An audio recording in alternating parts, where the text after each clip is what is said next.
आज हम लोग बात करेंगे पावर सिस्टम कंपनसेशन टेक्निक को एक अलग डायमेंशन से देखने की। अ, इस टॉपिक के ऊपर ऑलरेडी मैंने 5-6 लेक्चर्स डाल चुका हूँ और आप लोगों ने आई होप उसको देखा होगा। काफ़ी जो भी कमेंट्स आए हैं, लोग काफ़ी खुश हैं और काफ़ी ज़्यादा उन्हें सीखने को मिल रहा है। एक्चुअली है क्या कि बहुत सारी चीज़ें ऐसी होती हैं कि जब हम लोग लेक्चर या स्क्रिप्ट के थ्रू चलते हैं तो बहुत सारी चीज़ें उसमें से हम लोग का जो सबकॉन्शियस माइंड है वो पिक्चर में नहीं आ पाता है। बहुत सारी चीज़ें एक अलग तरीके से बाद में समझ में आता है कि ऐसे भी इन चीज़ों को समझाया जा सकता है। तो ये एक स्पेशल सीरीज़ है जो मैंने शुरू कर रहा हूँ आज से, जिसके अंदर हम लोग शॉर्ट बाइट्स के नाम से, और या नाम कुछ और भी चेंज कर देंगे बाकी चल के। तो इसमें क्या है कि हम लोग बात करेंगे सारे ऐसे टॉपिक्स की जो मैंने पढ़ा चुका हूँ या जो कंटिन्यूएशन में है, साथ ही साथ उनके एक अलग डायमेंशन से देखने की, कि क्या हम लोग इसको किसी और डायमेंशन से भी सीख सकते हैं। And this is just a special dimension which we talk about in earlier lectures की power system compensation technique. Now अगर हम इसको किसी और एंगल से भी क्या देख सकते हैं, तो एक बड़ा ही इंटरेस्टिंग एंगल है as a doctor and as a patient को देखने का। ठीक है, डॉक्टर एंड पेशेंट की तरह। तो अगर हम बात करें, अगर आप डॉक्टर हो एज एन इंजीनियर, यानी कि अगर आप पावर सिस्टम के एक इंजीनियर हो तो आप डॉक्टर हो गए। और पेशेंट कौन है? पेशेंट है हमारा पावर सिस्टम। पावर सिस्टम, ठीक है। नाउ अगर मैं आपसे कहूँ कि आप बताओ पावर सिस्टम की हेल्थ देख के कि कैसा है, तो आपको याद होगा मैंने बताया था पावर सिस्टम एक इस तरीके से एक बबल की तरह होता है, एक पाइप की तरह होता है, जिसमें एक तरफ से हम लोग एक तरफ से हमारा जनरेशन है जहाँ से हम लोग पावर दे रहे हैं, पी एंड क्यू, ठीक है। और ये दूसरी तरफ से हम लोग पावर को निकाल रहे हैं एज अ लोड, ठीक है। और यहाँ पे कितनी निकाल रहे हैं? P and Q, load side पे हम लोग निकाल रहे हैं। और इस बीच में, इस पाइप के बीच में जो पावर रह जाती है, this is P and Q, ठीक है। क्लियर हो गया यहाँ पे? तो हमने पी एंड क्यू दी, वो पाइप में गई और पाइप से फिर हमने इसको बाहर निकाल लिया लोड के टर्म्स में, लोड में हमने पी एंड क्यू निकाल ली। ना अब बड़ी इंटरेस्टिंग चीज़ है, अगर मैं आपसे कहूँ कि पावर सिस्टम की हेल्थ देख के बताओ, तो आप क्या करेंगे? एज अ डॉक्टर आप स्टेथोस्कोप लेंगे और अपना उससे चेक करेंगे कि भाई सामने वाले में क्या क्या चेंजेस है। तो एज एन डॉक्टर आप क्या देखोगे? आप देखोगे पी कितना है। तो आप देखोगे कि पी जितना होना चाहिए उतना है कि उससे ज़्यादा है, ठीक है। तो पी के पास दो कंडीशन, पी जितना होना चाहिए उतना है, पी जितना होना चाहिए उससे ज़्यादा है, पी जितना होना चाहिए उससे कम है, ठीक है। ये तीन चीज़ें हम एक्टिव पावर के बारे में निकालेंगे, ठीक है। अब ये कैसे निकालोगे? तो आपका जो स्टेथोस्कोप है, यानी कि जो भी आप इस्तेमाल करोगे इस पूरी चीज़ को मीज़र करने के लिए, पी को मीज़र करने के लिए, वो होगी फ्रिक्वेंसी, चेंज इन फ्रिक्वेंसी को, ठीक है। बात समझ में आ रही? तो अगर मैं आपसे कहूँ कि पावर सिस्टम की हेल्थ जाके बताओ, कि as an engineer, as a doctor, आपको अगर मैं एक डॉक्टर देखूँ और पावर सिस्टम को एक पेशेंट देखूँ, तो मैं अगर आपसे कहता हूँ कि आप देख के बताओ कि पावर सिस्टम की हेल्थ कैसी है, तो आप सिंपल सा क्या करेंगे? आप उसकी पी एंड क्यू को चेक करेंगे। पी को हम डायरेक्टली चेक नहीं कर सकते, पावर सिस्टम के अंदर जितनी एक्टिव है होनी चाहिए पावर, उतनी ही एक्टिव पावर है। इसके लिए हम लोग डायरेक्टली काम नहीं कर सकते, तो हम क्या करेंगे? हम चेक करेंगे फ्रिक्वेंसी को। ना अगर हमने देखा कि फ्रिक्वेंसी जितनी होनी चाहिए उतनी है, तो हम कह देंगे भाई हमारा जो पावर सिस्टम है वो एक्टिव, उसका पार्ट जो है वो हेल्दी कंडीशन में है, ठीक है, हेल्दी। क्लियर हो गया? वहीं पे अगर हम देखेंगे कि भाई जितनी फ्रिक्वेंसी होनी चाहिए उससे ज़्यादा फ्रिक्वेंसी है, यानी कि उससे ज़्यादा फ्रिक्वेंसी हो रही है, तो इसका मतलब पी जो है स्वेल हो गया है, यानी कि एक्टिव पावर जो है वो क्या हो गई? स्वेल हो गई है, सूजन आ गई उसके अंदर। और हम कह देंगे भैया ये एक प्रॉब्लम की बात है, तो so this is a disease. तो ये हो गई है डिसीज़ हमारी, ठीक, यानी कि एक्टिव पावर जितनी होनी चाहिए उससे ज़्यादा है, ठीक। ये हो गया ना। इसके लिए हम लोग कुछ टैबलेट ऑफर करेंगे एज अ डॉक्टर, आपको पता होना चाहिए कि हमें कुछ टैबलेट ऑफर करेंगे। तो इसके लिए हम मेडिसिन क्या देंगे इस प्रॉब्लम को सॉल्व करने के लिए? वो मेडिसिन होगी हमारी, अगर एक्टिव पावर जितनी होनी चाहिए उससे ज़्यादा हो गई है, तो हम लोग क्या करेंगे? या तो लोड को इंक्रीज कर देंगे या फिर जनरेशन को डाउन कर देंगे। समझ में आ रही बात? ये यानी कि ये क्यों हुआ? क्योंकि हम लोग जो यहाँ से पावर दे रहे थे जनरेटर से, वो पावर ज़्यादा दे रहे हैं, लोड की उतनी ज़रूरत नहीं है, तो पावर सिस्टम में ठहर जाएगी। तो पावर सिस्टम में अगर ये ठहर गई तो ऑब्वियस सी चीज़ है, फ्रिक्वेंसी को राइज अप कर देगी, ठीक। क्लियर हो गया यहाँ पे? तो एज अ डॉक्टर आपने देखा कि पावर सिस्टम में जितनी एक्टिव पावर होनी चाहिए उससे ज़्यादा पावर है, तो आप क्या करोगे? आप सिंपली उसको दवा लिखोगे। दवा क्या लिखोगे?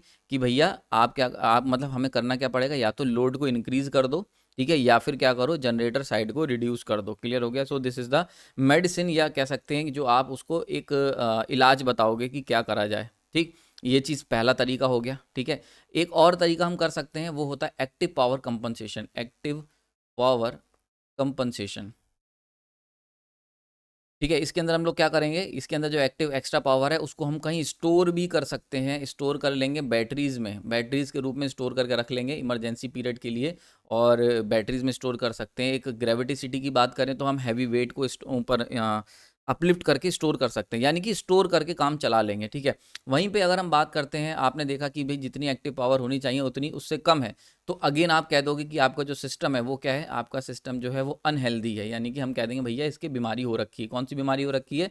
कम एक्टिव पावर की, यानी कि श्रिंकिंग ऑफ, या कह सकते हैं डिप ऑफ एक्टिव पावर। तो ये जो पर्टिकुलर प्रॉब्लम हो रखी है, एज अ डॉक्टर इसकी क्या मेडिसिन लिखोगे? तो इसकी मेडिसिन हम लिखेंगे, इसके लिए क्या करना पड़ेगा, या तो जनरेशन को बढ़ा दो या फिर लोड को कट ऑफ कर दो। डेट्स वाई हम लोग देखते हैं कि बिजली चली जाती है थोड़ी देर के लिए, ठीक है, तो हम लोग क्या करते हैं, लोड कट ऑफ कर देंगे। पर्टिकुलर कॉलोनी का, पर्टिकुलर शहर का जो कटौती होती है वो हम लोग इसीलिए करते हैं ताकि हमारे सिस्टम की जो अनहेल्दी कंडीशन है उसको फिट किया जा सके एज अ मेडिसिन। तो अगर आप खुद को एज एन इंजीनियर जो हम लोग हैं पावर सिस्टम के, अगर हम उन्हें एज अ डॉक्टर देखें, तो पावर सिस्टम का एज अ पेशेंट देखोगे तो एक अलग ही आयाम आपको देखने को मिलेगा।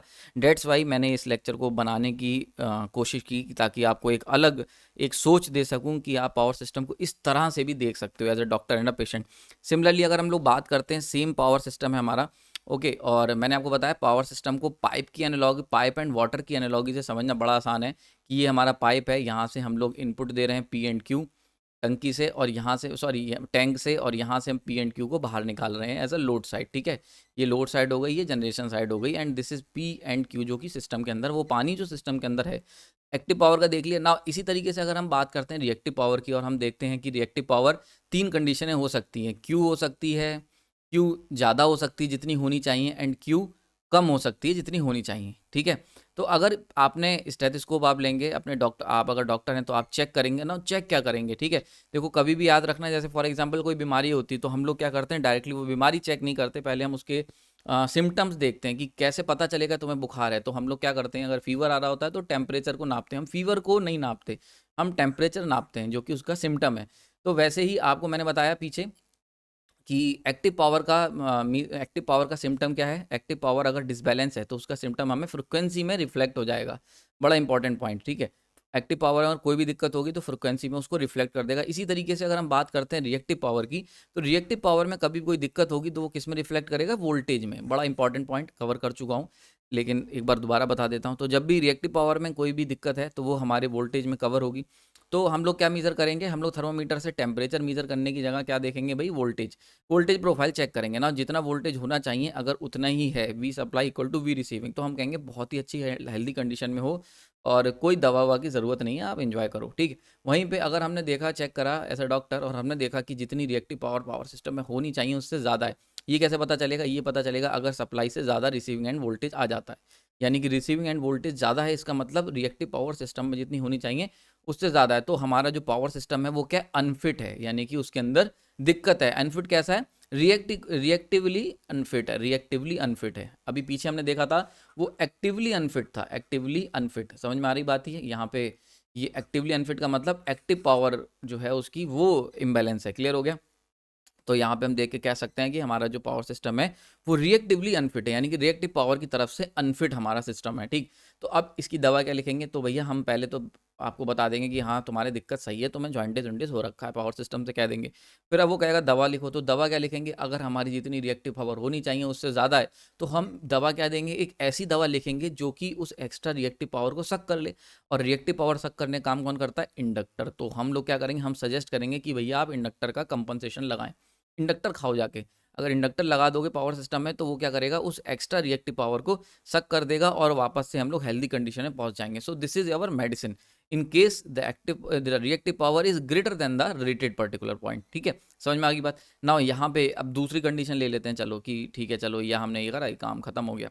नेक्स्ट कंडीशन ले लें। अगर हम दूसरी कंडीशन की बात करते हैं तो रिएक्टिव पावर अगर मान लेते हैं जितनी होनी चाहिए उससे कम है, ये कैसे पता चला, तो अगेन हमने थर्मोमीटर लगाया। हमारा थर्मोमीटर क्या था, थर्मोमीटर था वी एस और वी आर का कैलकुलेशन। तो हमने देखा वी एस ग्रेटर आ रहा है वी आर से, जो कि जनरली केस होता है मॉर्निंग इवनिंग, हमेशा यही केस रहता है रात को छोड़ के, ठीक है। तो ये एक जनरल एक बहुत ही कॉमन केस है कि सप्लाई वोल्टेज ज़्यादा होगा और रिसीविंग एंड वोल्टेज कम होगा। अच्छा एक चीज़ और बता दूं, इस बीमारी को, ये जो बीमारी मैंने लिखी है ना कि रिसीविंग एंड वोल्टेज ज़्यादा हो जाए सप्लाई को, इस बीमारी को एक नाम दिया जाता है, वो नाम होता है फेरांटी इफेक्ट। फेरांटी इफेक्ट जैसे इंसानों में बीमारियां होती हैं, हम कह देते हैं जॉइंटिस हो गया है, वैसे ही पावर सिस्टम के भी नाम है बीमारियों के, वो है फेरांटी इफेक्ट। क्लियर हो गया। So this is the Ferranti effect, okay. Now अगर हम बात कर लें इसकी V S greater than V R, तो यानी कि हमने क्या कहा कि सप्लाई, हमने अपना वो थर्मोमीटर निकाला और हमने देखा भैया कि ऐसा-ऐसा सिस्टम आ रहा है, तो हमने कहा ठीक है भई जो हमारा जो सिस्टम है वो क्या है, रिएक्टिवली अनफिट है। नाउ ये सिस्टम भी रिएक्टिवली अनफिट कहलाएगा, यानी कि रिएक्टिव पावर की तरफ से ये अनफिट है। अब इसको फिट करने के लिए दवा लिखेंगे, तो दवा हम क्या लिखेंगे, हमें एक ऐसा सिस्टम, एक ऐसी दवा चाहिए होगी जो क्या करे कि जो रिएक्टिव पावर की कमी है उसे पूरा कर सके, यानी कि सप्लाई कर सके। और रिएक्टिव पावर सप्लाई करने का जो दमखम है वो केवल और केवल कैपेसिटर के पास है, ये ताकत कैपेसिटर के पास है। तो इसीलिए हम लोग क्या करते हैं, कैपेसिटर कंपनसेशन टेक्निक का इस्तेमाल करते हैं, कैपेसिटर लगाएंगे जब भी ऐसा कभी होगा, ठीक है। तो आई होप समझ में आ गया होगा कहाँ पे कैपेसिटर और कहाँ पे इंडक्टर हमें लगाना है। इसी तरीके से किस तरीके से हमें कब गवर्नर की आउटपुट बढ़ानी है, यानी कब हमें प्राइम मूवर को बढ़ाना है या कह लो वॉल्व खोलने हैं, और कब हमें वॉल्व को कम करना है या फिर हमें लाइट की कटौती करनी है, ये सारे रीज़न मैंने आपको दोनों उसमें पूरे बता दी। तो आई होप ये लेक्चर आपको पसंद आया होगा। इस पूरे ये जो शॉर्ट बाइट्स हैं इसके अंदर मैं इसी तरीके से अलग अलग डायमेंशन की बात करूंगा। ये कुछ ऐसी चीज़ें हैं जो कि जब क्लास में पढ़ाते समय ही दिमाग में आती हैं। इनको हम लोग मैं हर समय याद नहीं रख सकता, ये बस जब क्लास में मैं क्लास लेता हूँ तो वहाँ पे ही ऑटोमेटिकली रिलीज़ होती हैं, हम लोग ऑटोमेटिकली ये सब दिमाग में आता है। लेकिन ये ज़रूरी है कि जो ऑडियंस मेरी वर्चुअल है उनके तक भी ये चीज़ें पहुँचें, ताकि वो लोग भी एक अलग अंडरस्टैंडिंग बना सकें पावर सिस्टम के साथ, ठीक है। तो आई होप ये लेक्चर आपको पसंद आया होगा। ये मेरा नया इनिशिएटिव है और कोशिश करूँगा कि हम लोग ऐसे बहुत सारे छोटे छोटे विजडम के पॉइंट्स एंड अदर डायमेंशंस की जो बातें कर रहा हूँ मैं, एक नया डायमेंशन आपको दे सकूँ चीज़ें सोचने का। और लेक्चर पसंद आया तो लाइक कर सकते हैं, और अपना कीमती समय दिया उसके लिए थैंक यू।